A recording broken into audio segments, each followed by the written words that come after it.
Hey, it's me, your DM. So, yesterday, posted a video basically saying, you know what, I'm gonna review this subclass, New Fizzbon's Treasury of Dragons. And did that. I reviewed one of the subclasses. Now, I'm gonna review the other one. So, without any further ado, let's get into the critical news segment.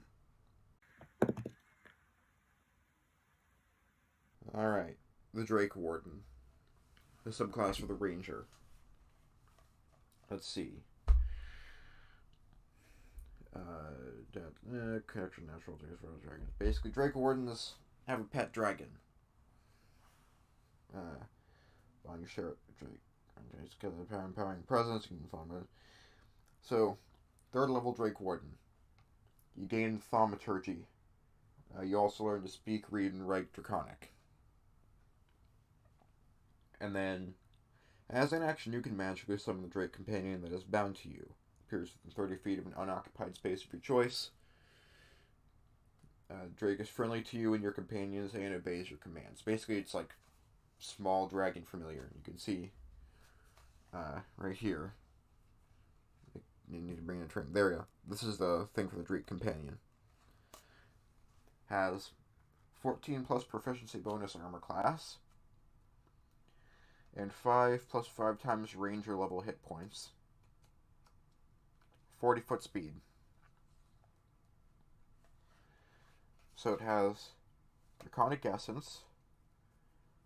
Choose a damage type for the Drake.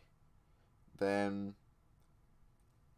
Bite as an action, and Infused Strikes as a reaction. When another creature within 30 feet of the Drake that can see hits a target with a weapon attack, the Drake infuses the strike with its essence, causing the target to take an extra 1d6 type of damage determined by the Drake's Draconic Essence, which is one of the elemental things like acid, cold, fire, lightning, or poison.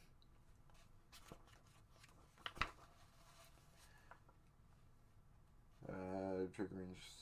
The Drake remains until it is reduced to 0 hit points, until you use this feature to summon the Drake again, or until you die. Anything the Drake was wearing or carrying is left behind when the Drake vanishes. Once you summon the Drake, you cannot do so again until you finish a long rest, unless you expend a spell slot of first level or higher to summon it.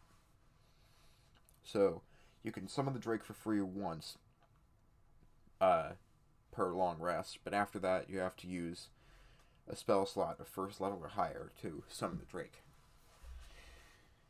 I mean, that's pretty balanced.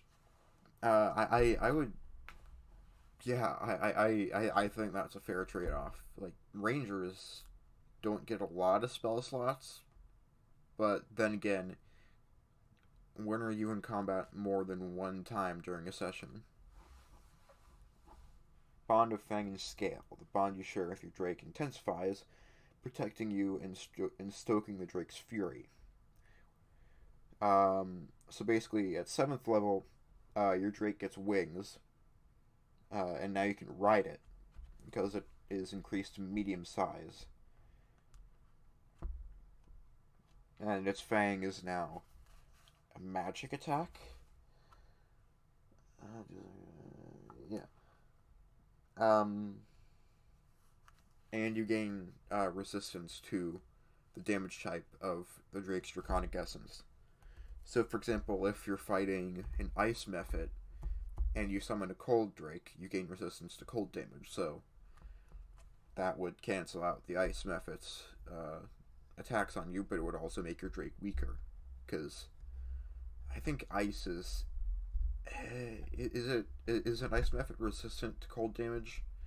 I don't know. I'll check later. Me during post, please put it whether it's resistant to ice damage or not. Alright, now that you've done that. 11th level.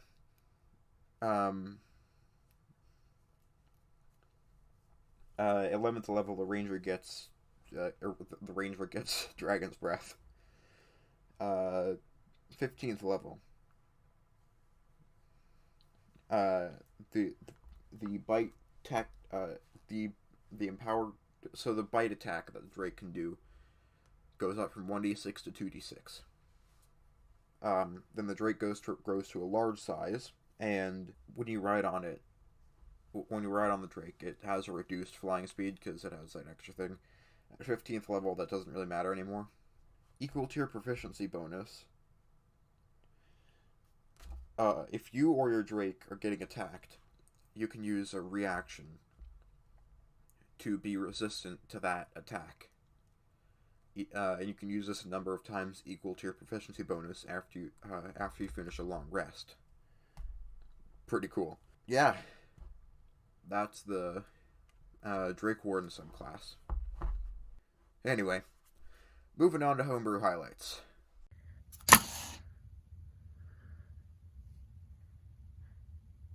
Hey, sorry for the change of outfit. It is the next day. Anyway, today's homebrew item is the Aegis Staff. Okay, this staff is honed from the femur of an adult dragon and is imbued with protective magic from the elven deity Mithrian. The elven deity Mithrian Sarath. As a reaction, if the wielder is currently holding a staff, they can spin it rapidly to activate its protective magics. During this, cast a shield spell, which temporarily boosts the wielder's defenses.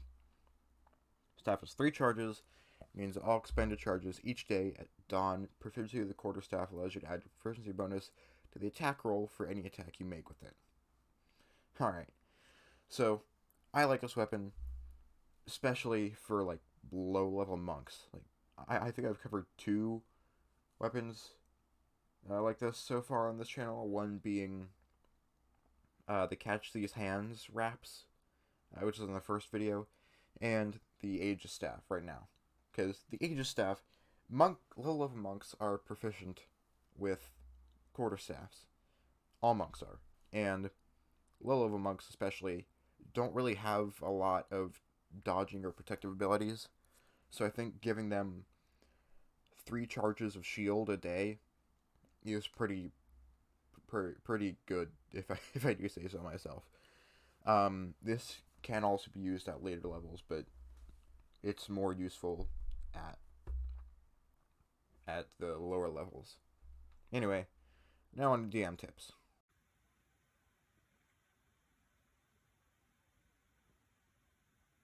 Alright, so a lot of DMs like to use the rule, if damage dealt is double your max health, you're dead permanently. Like, you don't even get to roll your death saves.